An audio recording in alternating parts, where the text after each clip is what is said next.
नगर शहरातील प्रभाग क्रमांक 15 मधील आगरकरमळा येथील विविध परिसरांमध्ये पिण्याच्या पाईपलाईनमध्ये ड्रेनेजचं दुर्गंधीयुक्त पाणी मिक्स होतंय। त्यामुळे परिसरातील नागरिकांचे आरोग्य धोक्यात आले। या प्रकारामुळे ज्येष्ठ नागरिक संतापले। त्यांनी सदरची तक्रार नगरसेवक दत्ता जाधव यांच्याकडे केली। नागरिकांनी महापालिकेत मैला मिश्रित पाण्याच्या बाटल्या हातात घेऊन निषेध नोंदवला आणि लवकर प्रभाग क्रमांक 15 मध्ये स्वच्छ पाणी सोडण्यासाठी उपाययोजना करण्याची मागणी केली। याबाबत शिवसेना समन्वयक दत्ता जाधव यांनी मनपाला इशारा दिलाय। आमच्या आगरकरमाळा परिसरात संपूर्ण परिसर असेल, त्याच्यामध्ये आनंदनगरचा परिसर असेल, गजानन कॉलनी असेल, खोकर नाल्याच्या तिथं आता नदीच्या वर नवीन ब्रिजचं काम चालू आहे। त्यामुळे तिथं वारंवार म्हणजे जसं काम चालू झाले तसे तिथं पाण्याच्या लाईनी फुटत आहेत। पाण्याच्या लाईनी फुटून सातत्याने तिथं घाण पाणी येतं, रिपेअर देखील केलं जातं। परंतु आज या आगरकरमाळ्यामध्ये इतकं घाण दुर्गंधीयुक्त नालीचं पाणी प्यायच्या पाण्याच्या याला येतं आहे, नालीचं गटारीचं पाणी येतं आहे। अक्षरशः ही पाण्याची बॉटल आहे, याच्यात इतकं घाण पाणी झाकण खोललं तितका वास येतो। वारंवार आम्ही महानगरपालिकेचे इंजिनियर असेल, पाणी पुरवठा विभागाचे प्रमुख असेल, आयुक्त तर नाही, आयुक्त सध्या पैसे घेऊन कुठंतरी फरार आहेत त्यांना। त्यामुळं इथं काय महापालिका वाऱ्यावर आहे, त्यामुळे आता कोणाकडे चार्ज दिला आहे ते महापालिकेला देव जाणे। परंतु आमच्या नागरिकांना एवढं घाण पाणी येत असताना आम्ही वारंवार सांगून देखील फक्त प्रशासन एवढंच सांगतं की आम्ही काम चालू आहे, काम होतं, एक ठिकाणी लिकेज काढलं आहे, दुसऱ्या ठिकाणी काढलं, पण एक होणार कधी? लोकांना आज एक 8-10 दिवस झाले घाण पाणी येतं आहे।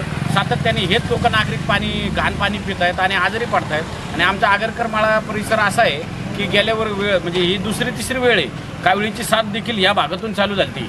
आणि दुसरी ज्यावेळेस अशा साथीच्या आजारांचं प्रमाण होतं ते आगरकरमाळा परिसरात पहिल्यांदा येतं व नागरिकांना या मोठ्या त्रासाला सामोरं जावं लागत आहे। मागच्या वेळेस देखील या ठिकाणी 2 नागरिक आमचे मृत्युमुखी पडले होते आणि अनेक म्हणजे घरागणीच पेशंट काविळीचे घाण पाण्यामुळं आजारी पडले होते। हे प्रशासनाला वारंवार सांगून देखील प्रशासन काहीही करत नाही। आयुक्त म्हणून आयुक्त पैसे खाऊन आयुक्त झाले गायब आणि पाणी पुरवठा विभागाला कळून देखील पाणी पुरवठा कानाडोळा करतो आणि याच्यात काहीही कोणतीही सुधारणा केली जात नाही।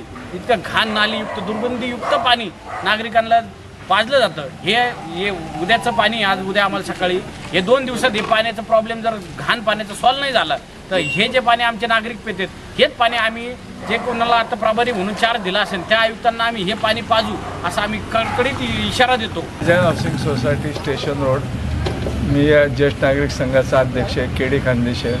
आपल्याला निवेदन देतो की गेल्या 4-5 दिवसापासून आमच्या ह्या भागामध्ये गजा हाऊसिंग सोसायटीमध्ये ड्रेनेजचं पाणी मिक्स होतं पिण्याच्या पाण्यामध्ये। पाण्याला अत्यंत वास येतो सकाळच्या वेळेला, तर आम्ही 2 दिवस झाले पाणी भरत नाही, ते वास येतो। तर या नगरपालिकेला आम्ही निवेदन दिलं, सुवर्णाताईंना, दत्ताभाऊ जाधवांना निवेदन दिलं, त्यांनी आयुक्तांना जाऊन सुद्धा तिथं ऑफिसमध्ये निवेदन दिलं, परंतु तरी आज जे पाणी आलं त्याच्यामध्ये कोणत्याही प्रकारचा फरक पडलेला नाही। आमची कळकळीची विनंती आहे की मागच्या वेळेला या ठिकाणी कावीळीची साथ आली होती, घरटी लोक खूप आजारी होते, प्रत्येक घरामध्ये आजारी पडले होते। यावेळेला काळजी घ्यावी आमच्या आरोग्याच्या दृष्टीने।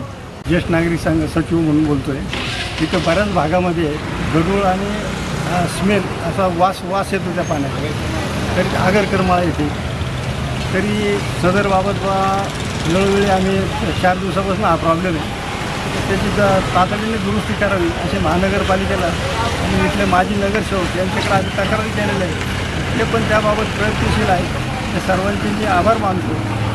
परंतु नागरिकांना हा त्रास सहन करण्याची वेळ आलेली आहे, तरी महानगरपालिकेने तातडीने याबाबत लक्ष घालून स्वच्छ आणि आरोग्याला घातक असं पाणी पुरवठा करू नये आणि त्याऐवजी या भागामध्ये टँकर जरी पुरवठा चालू केला तरी चालण्यासारखे।